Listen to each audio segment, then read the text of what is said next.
Halo, selamat datang di pelajaran agama Katolik kelas 5. Pelajaran 19, hidup jujur dan adil. Nah, anak-anak, sebelum kita memulai pembelajaran, marilah kita terlebih dahulu mengucap syukur kepada Tuhan dengan berdoa. Mari siapkan hati kita untuk berdoa. Dalam nama Bapa dan Putra dan Roh Kudus, amin. Ya Tuhan Yesus, kami bersyukur kepadamu atas segala rahmat perlindunganmu dari malam hingga pagi hari ini. Terima kasih pula kami boleh menghirup udara yang baru dan segar bagi kehidupan kami. Kami mohon Tuhan, sertailah aktivitas kami hari ini, hingga kami dapat melewati segala kesulitan yang kami hadapi dengan bantuan-Mu. Terangilah Roh Kudus-Mu, agar anak-anak kami dapat menyerap ilmu yang telah dipelajari dan kelak menjadi bekal untuk di kemudian hari. Amin. Dalam nama Bapa dan Putra dan Roh Kudus. Amin. Ya anak-anak, hari ini kita belajar mengenai hidup jujur dan adil. Nah anak-anak, jujur adalah suatu mengungkapkan yang sesungguhnya atau apa adanya dengan tulus kepada diri sendiri maupun orang lain. Jadi jujur itu tidak ditambah-tambahi atau dikurang-kurangi, mengungkapkan yang sebenarnya. Jujur itu suatu ungkapan yang selaras dari hati dengan kata-kata yang diucapkan.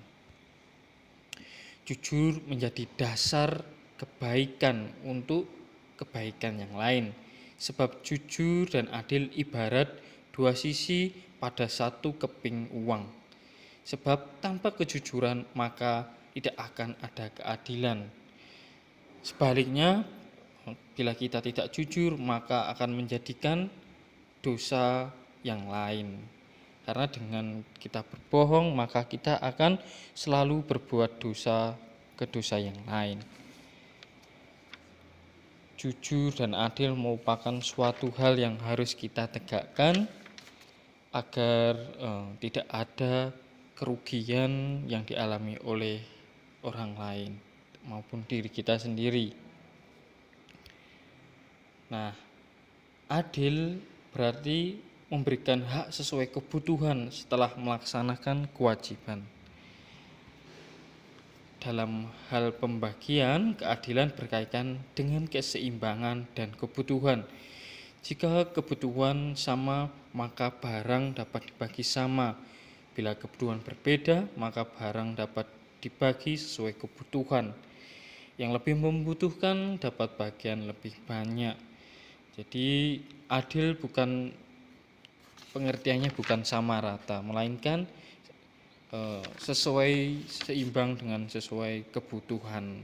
Misalkan anak kelas 1 SD dan anak kelas 1 SMA itu memiliki kebutuhan yang berbeda, maka uang sakunya pun juga berbeda. Jadi sesuai kebutuhan. Nah, banyak kasus ketidakadilan di negeri ini. Contohnya adalah korupsi, terus hukum yang memihak pada orang yang banyak uang, diskriminasi dan lain-lain. Tindakan jujur dan adil merupakan dasar hidup bersama. Hidup bersama akan berjalan baik apabila kita melakukan hidup jujur dan adil. Ketidakadilan merupakan hal yang merugikan orang lain hingga akhirnya menimbulkan perselisihan, kesenjangan sosial, permusuhan. Warga yang dirugikan atas tindakan yang tidak jujur dan adil biasanya akan marah dan terus menuntut sampai mendapatkan keadilan. Saling menuntut itu akan membuat hubungan antar warga menjadi tidak baik. Hubungan warga yang menuntut dan dituntut menjadi tidak baik.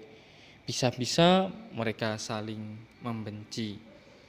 Jadi mari anak-anak, kita sebagai murid Kristus hendaknya harus berperilaku jujur dan adil, karena itu selaras dengan hati kita dan selaras dengan apa yang dikehendaki oleh Tuhan. Nah, dari bacaan Kisah Para Rasul bab 5 ayat 1 sampai 10 itu menjelaskan bahwa Ananias disebut tidak jujur karena ia bersama istrinya menjual tanah dan sebagai uangnya tidak ditunjukkan di hadapan para rasul. Ia hanya menunjukkan sebagian saja. Dari kisah tersebut, tindakan jujur ialah mengatakan yang sebenarnya atau sesungguhnya. Orang bisa saja berbohong kepada orang lain, tetapi orang tidak bisa berbohong atau membohongi Allah. Karena Allah yang tahu segalanya dan Allah yang mempunyai segala kehidupan. Orang yang berbohong akan binasa seperti Ananias dan istrinya. Dalam Matius bab 20 ayat 1 sampai 16 itu menceritakan bahwa pemilik kebun itu dianggap tidak adil karena memberikan upah yang sama kepada pekerja yang masuk pagi, siang, dan sore.